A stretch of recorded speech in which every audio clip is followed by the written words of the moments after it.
Hello tout le monde! Bon, un mois plus tard que je vous avais dit que je vous ferais une vidéo pour vous dire, vous donner les avantages du trempage, pourquoi il est essentiel ou primordial ou vraiment très recommandé de faire tremper ses noix avant de les consommer.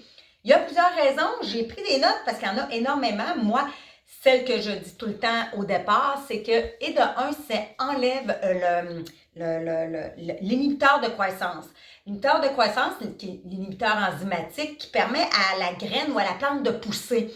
Ce qui fait que quand elle est sur notre table, elle ne se met pas à pousser en arbre ou en fleur. C'est l'inhibiteur de croissance. C'est pour ça que quand on plante une graine, quand on fait des jardins, pour ceux qui font des jardins, savent que quand on plante quelque chose, on doit l'arroser abondamment dans les premiers temps, les premières heures. Pourquoi? Justement pour permettre à l'inhibiteur de croissance de s'enlever et permettre à la plante de croître. Donc, cet inhibiteur de croissance-là, le corps ne le digère pas et ça a même des effets négatifs au niveau du corps. Donc, on veut absolument pouvoir l'enlever, ce qui fait que de faire tremper la graine va aider.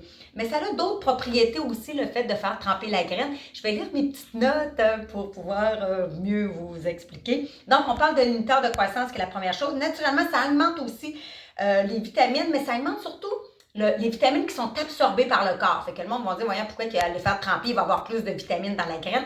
Il n'y aura pas nécessairement plus de vitamines, il va avoir plus de vitamines que le corps va être capable d'absorber. Ben, ça ne sert à rien de prendre des vitamines puis que ça s'en aille dans la toilette après. T'sais, ce qu'on veut, c'est que le corps puisse l'assimiler.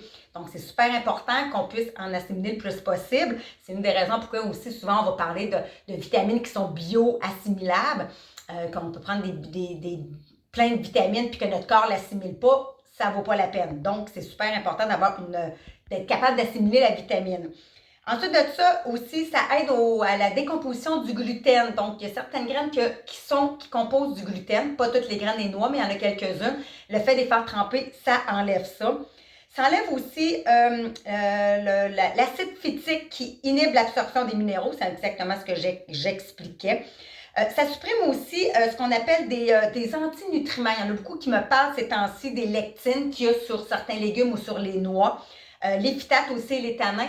Donc, quand on les fait tremper, ça enlève ça. Fait que les gens qui sont contre les lectines, le fait de faire tremper ces noix, au lieu de cesser d'en consommer, ben, peut en permettre ce côté-là aussi. Ça augmente la stimulation des nutriments, surtout la vitamine B. Donc, on parle de, comme je disais tantôt, ça met la biodisponibilité au niveau des protéines. Ça fait aussi que ça a un début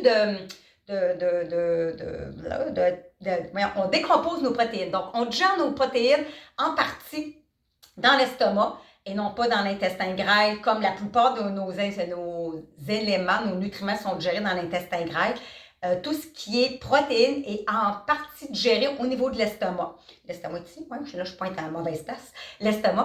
Quand on fait tremper nos noix, ça permet déjà d'avoir une décomposition au niveau des protéines. On sait qu'une protéine, c'est une chaîne d'acides aminés.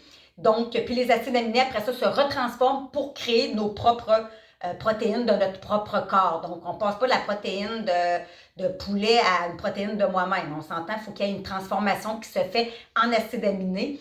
Donc, le fait de faire tremper nos noix permet déjà de transformer un peu ces noix-là, de les décomposer en acides aminés, déjà d'avoir une partie de la décomposition. Donc, l'estomac n'a pas à le faire, donc beaucoup plus digérable. C'est là qu'on dit qu'ils sont beaucoup plus digérables parce qu'il n'y a pas cette première formation-là à faire au niveau de l'estomac puisque le trempage permet de le faire. Donc, je dirais que j'ai pas mal nommé, il y a d'autres avantages, mais j'ai pas mal nommé les principaux avantages de faire tremper nos noix. Le temps de trempage varie, tout dépendant, plus que la noix est dense et grosse, comme un cachou ou les noix de Grenoble vont être plus longs à tremper que peut-être les graines de tournesol. Donc, vous savez, sur Internet, là, il y a des beaux tableaux qui se font sur le temps de trempage idéal.